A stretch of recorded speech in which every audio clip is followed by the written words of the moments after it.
Do you want to be the best controller player that you can be? If so, you came to the right place. In this video, I'm going to show you the best settings for controller and console. As you heard in that intro, I'm going to be showing you the best controller settings, and let's hop right into it. So the first setting is controller auto run. So basically what this does is when you move your left joystick forward, you auto run like this instead of doing the NPC walk like this. It doesn't really matter. You can keep it on if you want to. It's like a major preference thing, because if you don't have a bind for auto run, then basically you just want the setting on because you don't want to walk like an NPC all the time. So the next setting is called build immediately. It is also pretty straightforward to understand. So when you put on build immediately, the moment you place builds, it's going to place, so you don't have to like click it manually. So it's kind of like turbo building, but for controller. It literally lets you build faster. And these next two settings are called reset camera axis and reset camera time. These settings are pretty pointless. Basically what they do is you can bind the button that resets your camera. So say I'm up here, I press the button, it would automatically go like this, which is pretty pointless if you're not on keyboard or mouse. Only thing it's really useful for is removing recoil, which can be nice because if you just spam it, you have no recoil at all. But I don't have it binded, it adds more delay, you don't need that. The next stop for our settings is the controller vibration. This is completely pointless. It messes you up when you're shooting, and all it does is make your controller vibrate, and it gives you input delay. So make sure you turn this setting off because nobody wants this. So the next setting we're getting on into is going to be the build and edit sensitivity settings. This is mainly preference, but I have a 6 for look sensitivity and aim ADS, 1.6 build mode sensitivity multiplier, edit mode multiplier 1.7. Also I use advanced options, so 55%, 55%, 9% for boost, 4% for vertical boost, and 0.20 second ramp time. You can copy down my settings. Also have linear and aim assist strength 100. That's how you get good aim.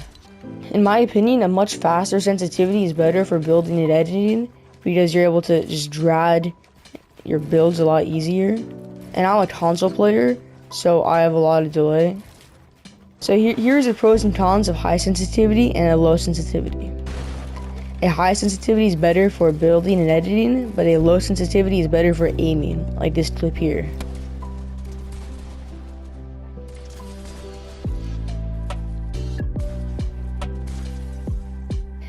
After you turn on advanced options, you're gonna have to adjust your settings a lot because you're not used to it, but it's gonna take some time getting used to the advanced options, obviously.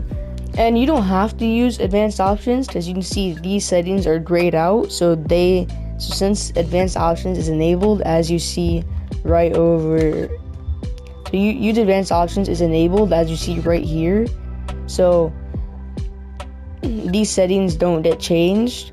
But you should add these, and the speed needs to change. But sometimes you don't even need advanced options, even though it's gonna change. Like, look how slow my sensitivity is now. Now this is like a slow sensitivity compared to what I had before, and this is a lot worse. Oh my gosh, I can't even play. So your binds matter a lot when you're on controller. So here's my binds. I use touchpad to edit because you have to play claw or paddles or else you're not going to see much improvement on controller. It's switch mode / edit right over here. This is O because apparently this adds more input delay. I'm not sure, but I have L3 to sprint. My map is the right arrow. You also need to have a crouch when you're editing because that's really useful in game, because usually without that setting you can't do that. You can't crouch when you're editing, but you need that because editing and building, you can't crouch while building, which would really suck. Is you need to be able to crouch when you're building and editing. To say you're building walls and you need to crouch to dodge a bullet when you're boxing him, or like there's just so many scenarios. So the final setting that you're gonna have is your Deadzone settings, which can vary on person. It's basically how far you need to move your joysticks for it to respond. I have 9% on the left stick, which is pretty good, and I have 13% on the right stick. So see, this is way below the normal. Let's see how much I have to move it. So what if I moved it back to the normal 27%, it looks like. Let's see how worse I'd play.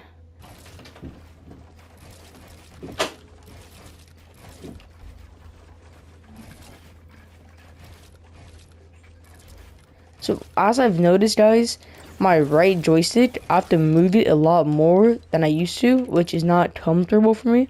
So I'm going to change it back, but you can change it accordingly to how you feel. Another thing about the boost is that they basically give you an extra boost in sensitivity, so you can use it if you want to.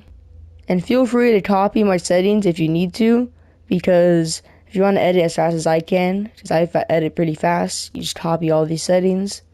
And my binds, I suggest using this touchpad edit. It's very useful. So this is going to wrap up the video, guys. If you enjoyed, make sure to just comment down below a video idea that you have that you want to learn, like tips to edit faster, or like best high ground retakes and stuff like that. Also, while you're at it, click this video on screen right now to see the top 5 tips to edit faster on controller.